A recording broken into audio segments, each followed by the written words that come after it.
Dog and I are going scouting. Got the old Smurf running, got my shims in the windows to keep them from rolling down. We're in good shape. Let's go to the woods.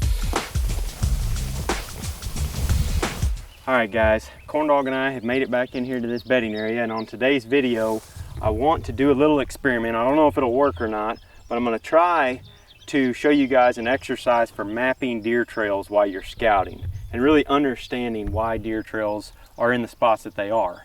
So what we're gonna do is we're gonna dive back into this bedding area, and I'm gonna kick on my Onyx tracker feature, and basically we're just gonna walk most of these trails in and around this bedding area. And it should leave a nice path on the map that we can kind of trace back through and then look and see where trails cross, where they intersect with bedding. Should learn all kinds of stuff. That's at least my hope. I've never tried this before, so who knows if it's gonna work or not. But it sounds good in our heads, so we're just gonna go with it. And hopefully we can teach you something on the map as to how those trails weave throughout this property.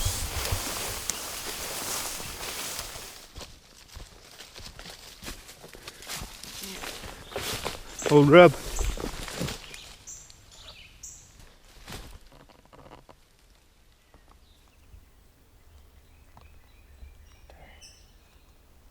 It's a buck bed on the tip of this ridge right here, and I found it by following these trails. This is really a great exercise to use if you're a beginner and you really are having trouble finding beds, you're having trouble really putting together all the pieces to the puzzle in one of these spots.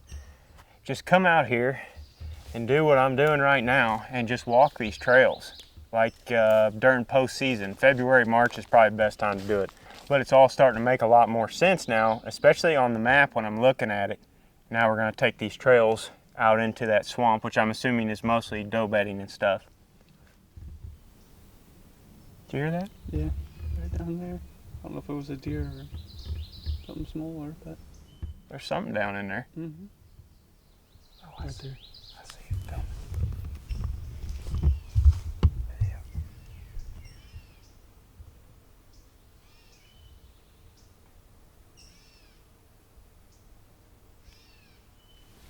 This doe's down here in the marsh, and all I can see is her head. She's like 30 yards. She still doesn't know we're here. She's right on this trail that I'm trying to walk on right now.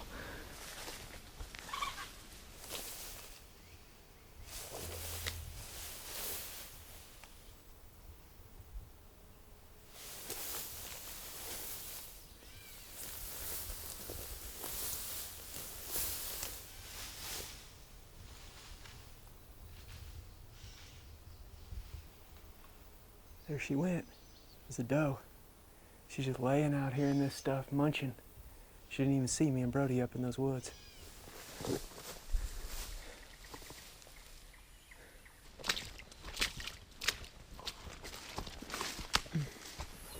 In the middle of scouting this bedding area in this marsh, and we found what I believe is this duck potato stuff, this arrowhead plant right here. That's the stuff that we saw these deer eating so much last year, all through the fall, the summer, and even in the winter. They were browsing on what I believe is this plant. And as you can tell, we're down here in some wetter stuff. This has all got a little bit of moisture in it, that's why it's real green. And then along the edge of this, there's a lot of that canary grass and stuff where it's drying out.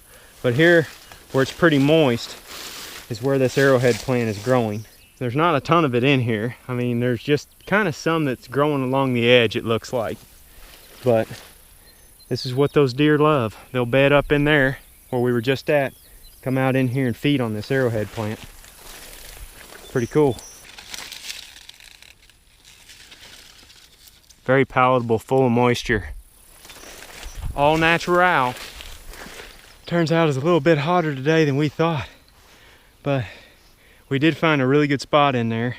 We picked this area on the map before coming in here, and we figured it would be a good location to find buck bedding. It took Brody and I a while to find it, but eventually we did. Clear at the back of this big dried up cove with all these willows and stuff in it. And I got a million trails marked on this thing. So I'm just gonna try to get out of the woods and get to the house, and then I'll rejoin you guys at the computer. Ready? Ready?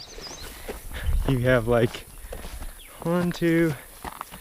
Look at all these ticks Brody's got on the back of his pants.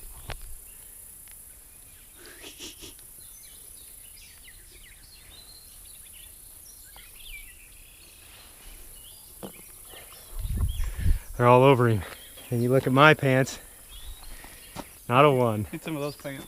Yeah, and you sprayed a bunch of bug dope on, didn't you? Mm-hmm. Yeah. That's why we bring extra clothes with us, because as soon as we get back to the Smurf, we strip down and throw those tick-ridden things in the trunk.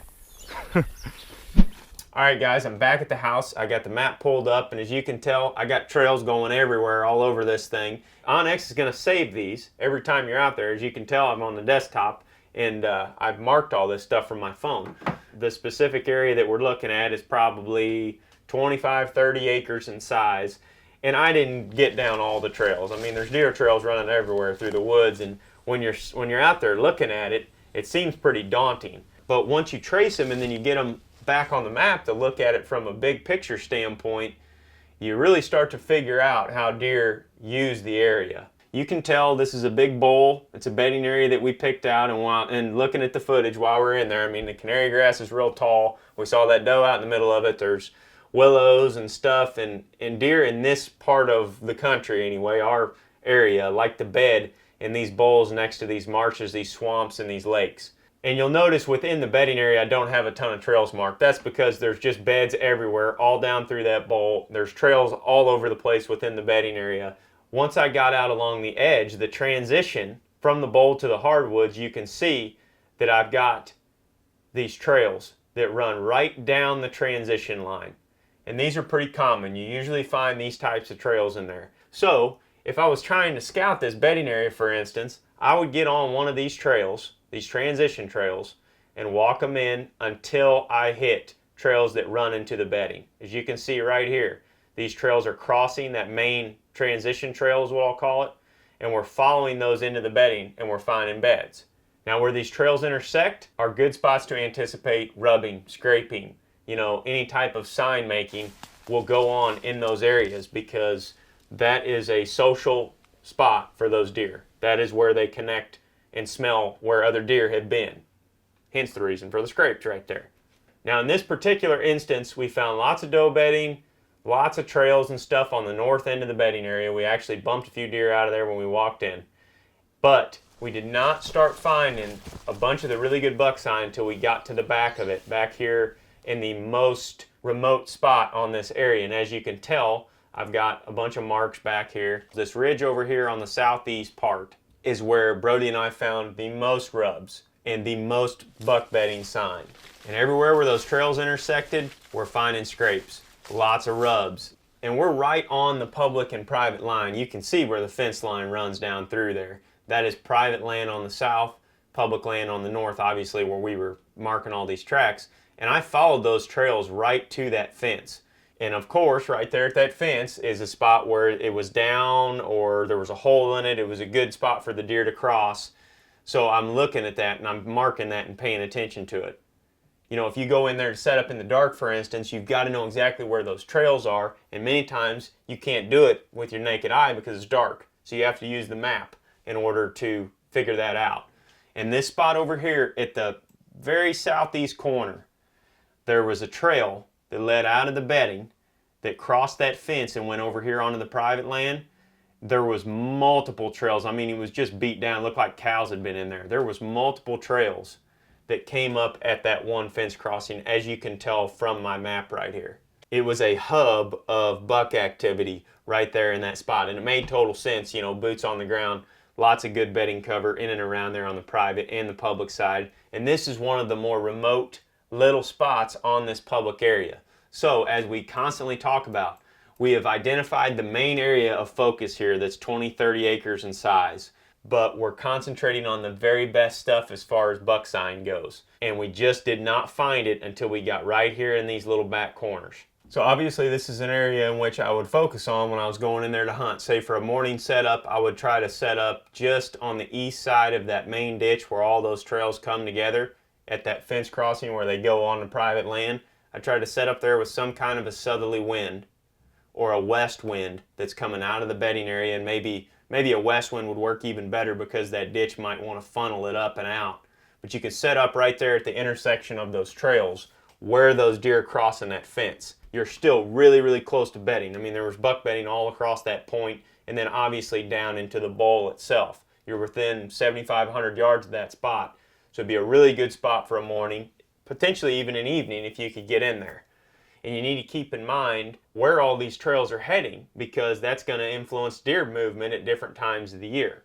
For example, if acorns are dropping, they're going to stand up out of that bedding area and they're going to leave the bedding area heading straight for the oaks. They're not going to be using that transition trail very much until the rut hits, when bucks are checking those entry scrapes along that transition trail. And if we were going to put a trail camera in here, we would probably put it up here at the northwest corner of the bedding, because that's where our access is coming from. It's coming from the west there.